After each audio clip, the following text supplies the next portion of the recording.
Welcome back, dweebs, to another Neverwinter video brought to you by yours truly, Frank the Tank, Frank the Love Tank, player from the Himalaya, Mac Daddy from Cincinnati, or whatever else you guys want to call me in the comments below.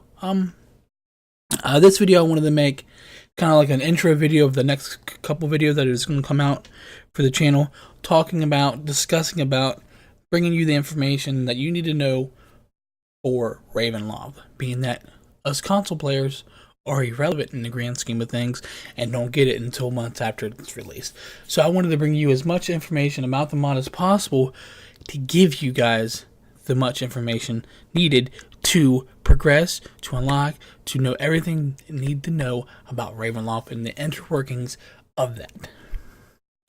Okay, so with that being said, we're going to jump right into it. Again, this is not going to be a very long video.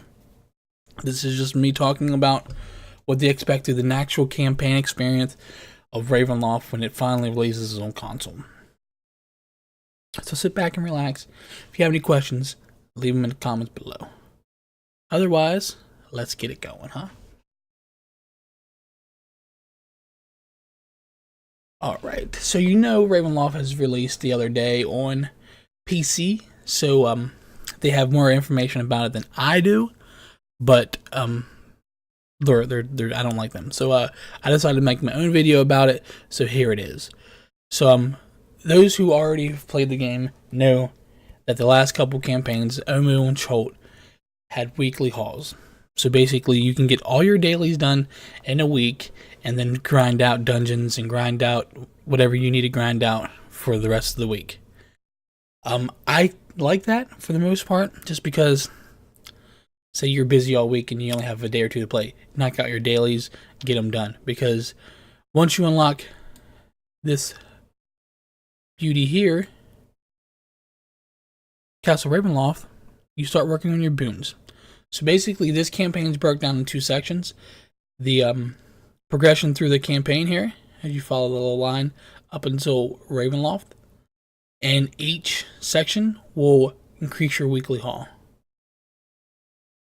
So you can have, once you get to Bride to Be, your weekly haul will go up to 175 per week, as the other ones. And then your boons is down here. We'll go over those boons here in 1 second. So that's pretty much all you really have to do. You have to get on, do your weekly haul, and unlock that. Unlock Ravenloft. There's no third section for hunts. The hunts are pretty much you pick up from the Madam and the Ravenloft district. The whole new concept with this is the Taroka deck, which will be another topic for a later time.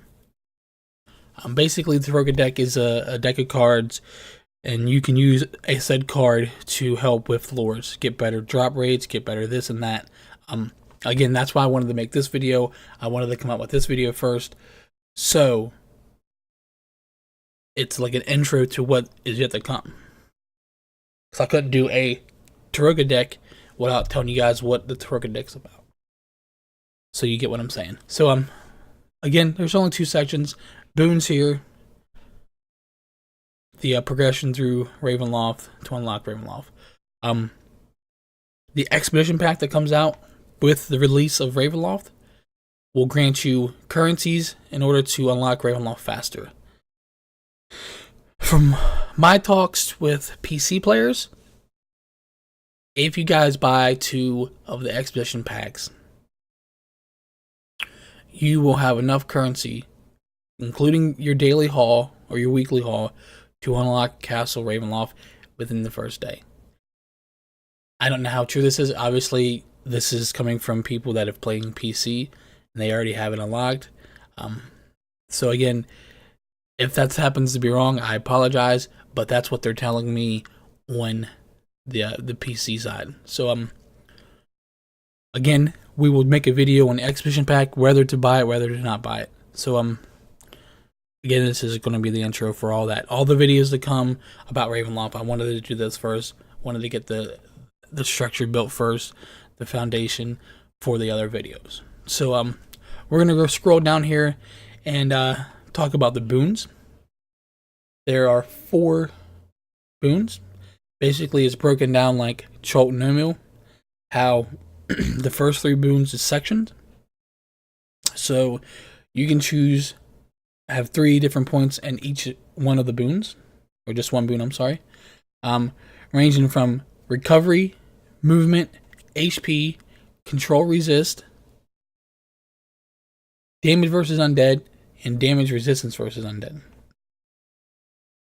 Now, I want to say the recovery and movement isn't really optimal. The control resist is not optimal. And the damage resistance versus undead isn't optimal. I say the only 2 options you have is the hit points, which I want to say it's 4,800 if you have 3 points. And I want to say the damage versus undead is going to be 15% with all 3 points in it. So again, these are kind of mimicking the previous mod where you have to put 3 points in it. So there's only really 2 boons you choose from. You max out one with 3 points, and then the other one, which we'll talk about what the other 4 are here in 1 second. Alright, so we got Bloodlust. Every critical hit against an enemy has a chance to add stack. At 10 stacks, gain 2400 increased power for 10 seconds. Buff can only be applied for every 60 seconds. So that's a pretty good DPS one. We have Transfusion.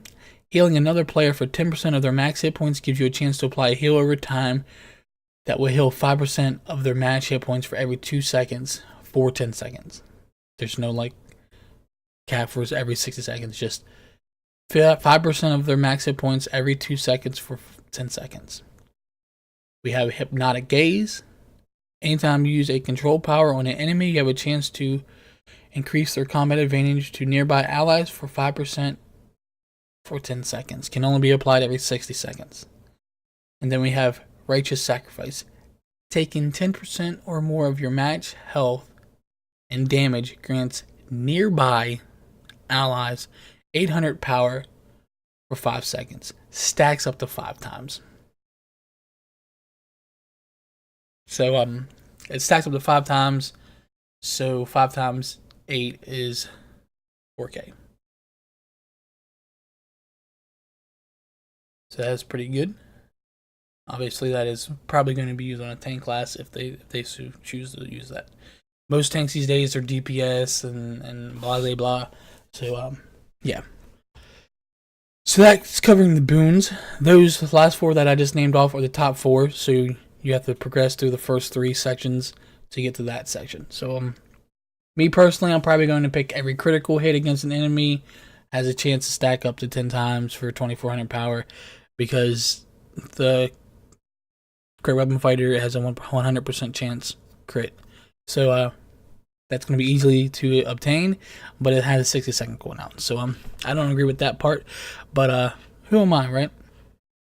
So here we go. We're going to continue down through this post here, and basically the repeatable task is kind of like the Jungles of Chult here, as it says here, like Jungles of Chult. Players will be free to choose when they complete their tasks for a week. The weekly odds should be familiar to players in the previous.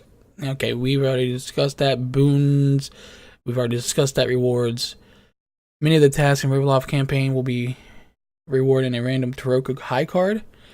The Ravenloft campaign contains artifacts, random gear packs, and yeah, we're not going to discuss any more of that. So that is that. The path, again, weekly haul, go through Ravenloft, unlock that, get it ready.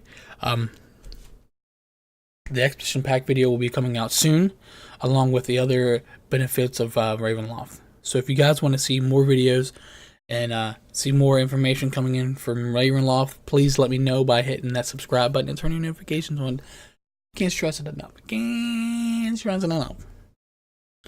So that's about it. That's all I wanted to cover. I wanted to cover the premise of Ravenloft, what it's about, and the progression in order to get to the in-game dungeon. So again, this is your boy Frank, and this is all I have to say. Peace.